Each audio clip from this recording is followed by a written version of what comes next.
may nakarelasyon akong babae at nabuntis ko siya.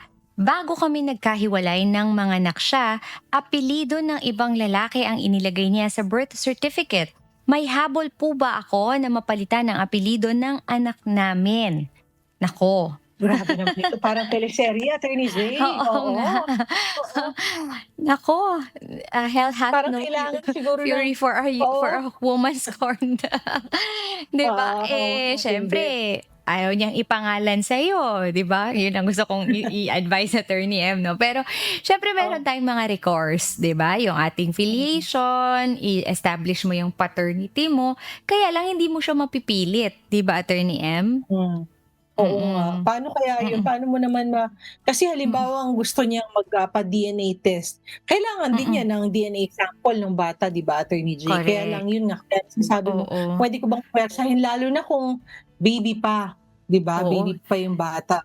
Kahit nga Hindi. minor, Attorney Jay, mahirap lalo na kung baby, oo. Oo, tsaka hindi hindi kayo, I presume, hindi kayo married nitong Mm, babaeng ito, 'di ba? Kasi sabi mo nga mm, nabuntis mo nga siya.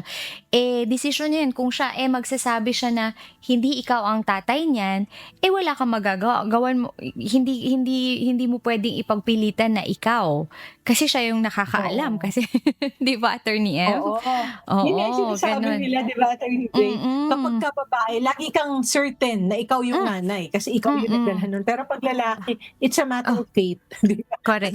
Kung ikaw kasi eto parang ang nangyari tuloy nito, Attorney Jay, pinagpipilitan niya na siya yung tatay Oo, when baliktad sinasabi ng naman, babae, "Hindi oo. ikaw." Oo, Gusto naman niya maging responsible para dun sa kanyang, oo nga, ano, 'di ba? Malamang mahal pero pa yung kudos to nanay, you. 'di ba, Attorney M? Oo, Nandun ako sa love story, mm. 'no? Pero yun, legally, oo, legally hindi mo mapipilit. Yun ang masaklap na Mm, katotohanan doon. Hindi mo mapipilit yung nanay na aminin na ikaw yung tatay nung kanyang anak. Later on siguro I don't know, in the coming days or in the future, puwede mo sigurong lapitan o gumawa ng paraan makipag-usap. Pero legally, wala akong maisip na recourse, Attorney. Hindi niya puwedeng i-compel kasi ito, hindi niya puwedeng na i-compel, oo, sasabihin, kasi oo, oo. oo. Mm. Paaminin niya, eh, I don't know kahit naman anong I mean, words are just words sa Attorney Jay, kahit Correct. sabihin niya, "Oh, you can never be sure." So, kailangan talaga ng pagpapatunay. Kaya lang at this point nga, hindi mo din naman puwedeng i-compel. Pero ako, Mm. Attorney Jay, naku, kudos naman sa ating question sender kasi, gusto niya ng responsibilidad na siya yung tatay, Attorney Jay, 'no? Kasi ang dami nating katanungan na hindi Hmm, sinusuportahan yung anak. Eto kakaiba nga naman ito, gusto 'pag niya na siya yung tatay. oo. Kung gusto niya naman magbigay ng support talaga at matindi ang kanyang paniniwala na siya yung tatay, baka naman puwedeng tumanggap ng support at kalaunan, kung talagang siya ang tatay, lumambot yung puso ng babae at Mm. aminin kung siya nga yung tatay, 'no? Oo, Oo. bihira yung ating question sender, alamat, 'di ba?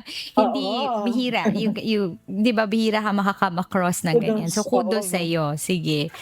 Paglaban natin 'yan, pero Ayun. yun nga lang legally, sad to say, wala kang recourse, you cannot compel the mother, okay? Yun ang ating kasagutan doon.